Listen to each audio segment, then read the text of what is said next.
Sallallahu ala Muhammad. Sallallahu alaihi wasallam. Sallallahu ala Muhammad. Sallallahu alaihi wasallam. Di Nur Hidayati. Assalamualaikum Ustaz. Waalaikumsalam warahmatullahi wabarakatuh. Bagaimana cara membedakan hadis sahih dan dhaif? Dan dosakah kita mengamalkan hadis dhaif?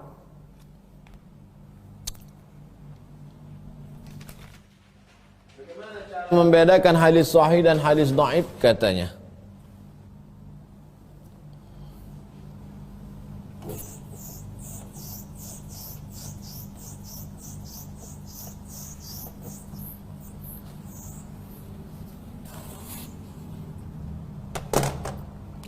Syarat yang pertama hadis itu adalah ittisalus sanad.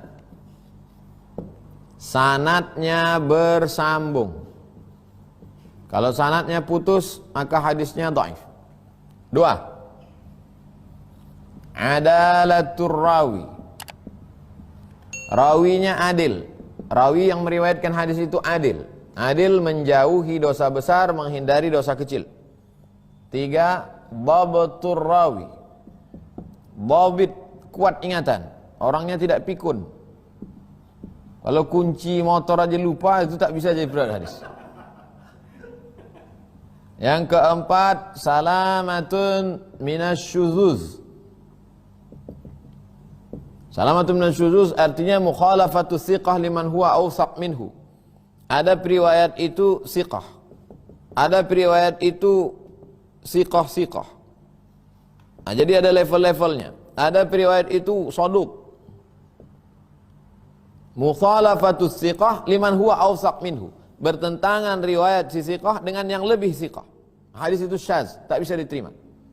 Yang kelima, salamatun minal ilal. Tidak boleh ada illat. Apa itu illat? Sababun khafiyun yaqdah fi sihhatil hadis. Ada sebab khafi kecil. Bagi kita yang awam tak nampak, tapi ulama ahli hadis melihat. Para analis itu kan bisa melihat. Analis politik, analis ekonomi. Kita yang tak paham ekonomi, tapi yang ngerti, ini ada nampak. Sababun khafi. Sanadnya bersambung. Apa yang dimaksud dengan sanad? Kamu dapat hadis itu di mana? Saya dapat hadis ini dari Sahih Bukhari, Ustaz. Sahih Al-Bukhari. Ya, Imam Bukhari meninggal tahun berapa? Imam Bukhari meninggal tahun 256. Tahun 256. Jarak antara Nabi Muhammad dengan Imam Bukhari potong 11 berarti 245.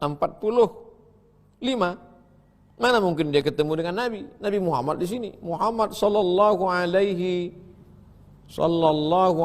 wasallam meninggal tahun 11. Itu tahun 256. Mana mungkin ketemu? Imam Bukhari dapat hadis ini dari siapa? Dari Abdullah bin Maslamah. Abdullah bin Maslamah dapat hadis ini dari siapa? Dari Imam Malik bin Anas. Malik ini dapat hadis ini dari siapa? Dari Abu Zinad. Abu Zinad ini dapat dari siapa? Dari Al-A'raj. Al-A'raj ini dapat dari siapa? Dari Abu Hurairah. Imam Bukhari ketemu dengan Abdullah bin Maslamah. Abdullah bin Maslamah ketemu dengan Imam Malik. Imam Malik ketemu dengan Abu Zinad. Abu Zinad ketemu dengan A'raj. A'raj ketemu dengan Abu Hurairah. Abu Hurairah ketemu dengan Nabi Muhammad SAW. Maka disebut dengan sanad bersambung. Kalau hilang di bawah, hilang sanad di sini, tiba-tiba melompat saja hadis ini langsung dari penulis kitab, langsung saja ke atas, melompat. Kalau hilangnya di bawah ini, maka namanya mu'allaq. Kalau hilangnya di sini, hilang sahabat, tiba-tiba langsung dari tabi'in, saqata minhu sahabi, hilang sahabat, enggak tahu entah siapa sahabatnya. Hadisnya mursal. Kalau hilangnya berturut dua, berurut-urutan, namanya mu'dhal. Tidak di bawah, tidak di atas, tidak berturut, tapi di tengah, namanya munqati. 16 tatap muka. Potok mid semester. Ulumul hadis 1, ulumul hadis 2, ulumul hadis 3. Adalah periwayat-periwayat itu diteliti satu-satu. Tak boleh dia tidak adalah. Di akidahnya fit and proper test. Bob, apa kata Imam Malik bin Anas? Aku pernah ketemu di masjid ini, maksudnya Masjid Nabawi. Aku pernah ketemu di masjid ini dengan 70 orang saleh. Seandainya satu saja dari mereka berdoa minta hujan, turun hujan. Saking solehnya, satu saja berdoa minta turun hujan, turun hujan. Tapi aku tidak mengambil hadis dari mereka. Kenapa? Ingatannya kurang. Ada orang soleh, tapi ingatannya tak kuat. Ada orang ingatannya kuat, tapi penipu. Yang lebih parah, sudahlah pikun, nipu. Nah, jadi begitu Ibu Nur Hidayati. Kalau cukup 5 syarat, hadis itu sahih. Kalau ingatannya 99% sahih. Kalau 25 kurang, 75, hafal dia 100 hadis. Tapi kemudian pas dicek, dites cuman 75. Namanya khafifud dhab. Maka hadisnya menjadi hadisun hasan. 25%. Ini yang menetapkan 25% ini guru hadis kami dulu waktu tahun 1 di Azhar. Syekh, bikam khafifud dhab. 25%. 25% kata dia kurang. Nah, itu khafifud dhab. Kalau 50% dhaif. Belajar 100 hadis, pas dicek tinggal 1 hadis lagi. Itu dhaif. Kurang di sini, kurang di sini, kurang di sini. Hadisnya dhaif. Dosakah kita mengamalkan hadis dhaif? Boleh mengamalkan hadis dhaif, cukup 5 syarat. Bukan dalam masalah halal haram, bukan dalam masalah akidah, tidak ada periwayatnya yang kadzab pendusta, masih bernaung di bawah hadis sahih, dan dia untuk fadhail a'mal, motivasi beramal. Allahumma laka sumtu wa bika amantu ala rizkika aftartu birahmatika ya arhamar rahimin. Hadis dhaif. Boleh diamalkan? Boleh, cukup 5 syarat. Bukan masalah halal haram, bukan masalah akidah, tidak ada periwayat yang kadzab pendusta, dan dia pula masih bernaung di bawah hadis sahih tentang umum berdoa dan untuk fadhail amal. Jangan pakai Allah malaka suntuk. Pakai aja zahabadh dhama'u wa batallatil uruq wa sabatal ajru. Sama, dhaif juga. Dhaif juga. Zahabadh dhama'u wa batallatil uruq itu dhaif juga. Hanya saja orang kadang dhaif kamu enggak boleh, dhaif aku boleh. 2. Pak Sulaiman, Ustadz, apakah Imam Nawawi sama dengan Syekh Nawawi Al-Bantani? Imam Nawawi itu Pak Sulaiman, Imam Nawawi 676.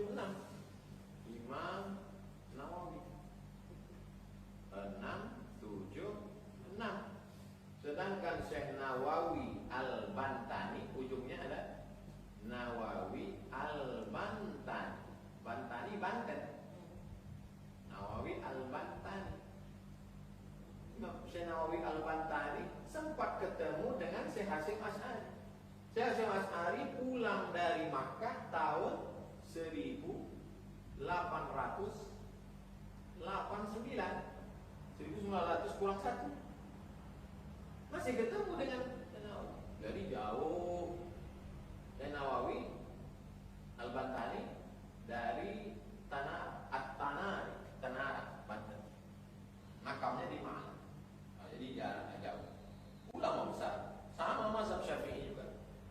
Punya kitab, gelarnya Sayyid Ulama al-Hijaz. Sayyid, pemimpin Ulama al-Hijaz, walaupun dia bukan orang Arab. Sayyid Ulama al-Hijaz. Nah, Imam Nawawi Al-Bantani, Banten. Syekh Nawawi Al-Bantani. Sedangkan yang kita bahas ini adalah Imam An-Nawawi. Punya tafsir. Syekh Nawawi Al-Bantani punya tafsir Marah Labid fi Kashfi Ma'anil Qur'anil Majid. 3. Komunitas Hijrah Indramayu. Masya Allah, mudah-mudahan komunitas Hijrah Indramayu tetap istiqomah. Ustadz, apa bedanya Habib, Sayyid, dan Syarif? Habib, Sayyid, Syarif.